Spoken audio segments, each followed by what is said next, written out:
What is up, Thunderstruck Gaming? I am Get Flanked, a longtime fan of the channel, but this will actually be my first time uploading, so Thunder, thank you very much for this. Really appreciate the opportunity, man.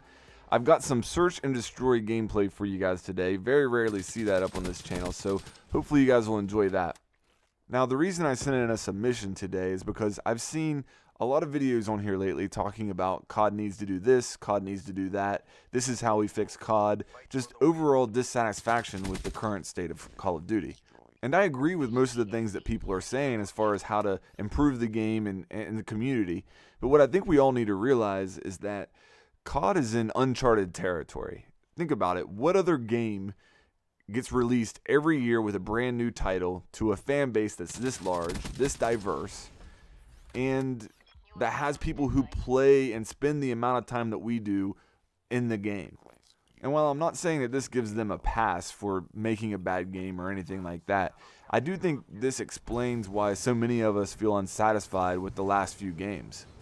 The fact is that Call of Duty is getting pulled in a lot of different directions, and we, Thunderstruck Gaming, the people who watch and submit to this channel, represent just a very small part of the people who actually play this game.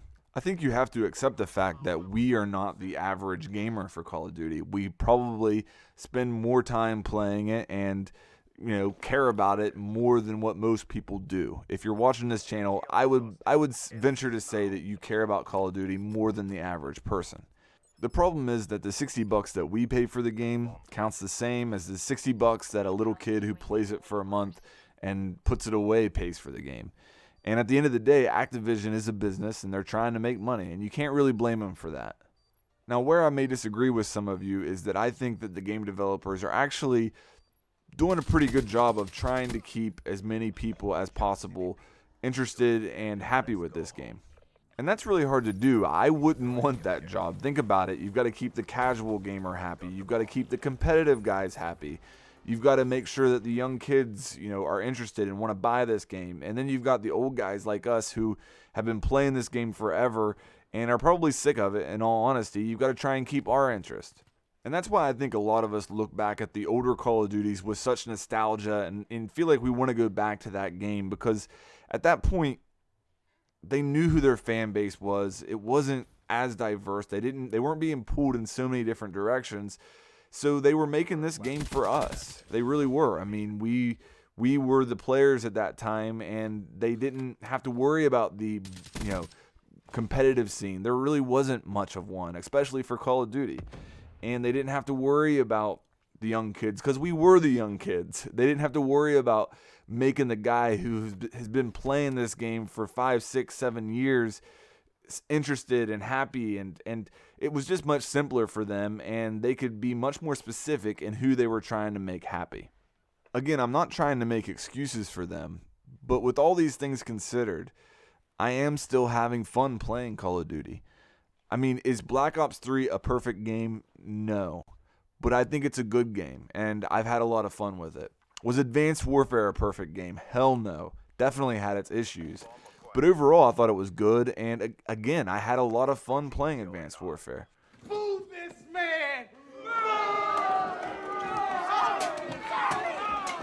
I know, there's probably a lot of you out there who are saying that you had me until Advanced Warfare, but I think that we just have to realize that we're probably not ever going to get the Call of Duty that we want, that we as Thunderstruck Gaming, the people here, want. But the fact that we can still play this game after this many years and the amount of time that we've spent playing it and have fun is pretty amazing. And I know there's some of you out there who are saying, well, I haven't had fun playing Call of Duty in a couple years. And to you guys, I say, don't play Call of Duty. I don't know what else to tell you. And I don't know why you're watching a YouTube channel that's about Call of Duty if you're not having fun playing Call of Duty and you haven't for a few years. Now, like 1 year, one game, that's understandable. But if you haven't had fun playing Call of Duty for the last 2 or 3 years, then you probably should just stop playing Call of Duty. And that's okay.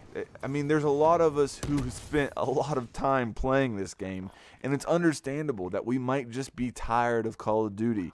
We might just be over it. It's time to move on to something else. As for me, I'm still having fun, so I'm still playing. Does that mean I'm not going to complain? No. That's what we do in Call of Duty, right? But I do understand that they're probably not ever going to make this game specifically for me and what I want ever again. But with that said, as long as it's fun, I'll be back and I'll keep spending my $60. That's going to do it for me. Once again, Thunder, I really appreciate this opportunity. As far as my channel goes, I want to give you guys a fair warning. Most of my content isn't like this. I do mostly search and destroy videos with an occasional commentary sprinkled in, so might not be up your alley. But either way, I appreciate you guys watching this, and I will see you later.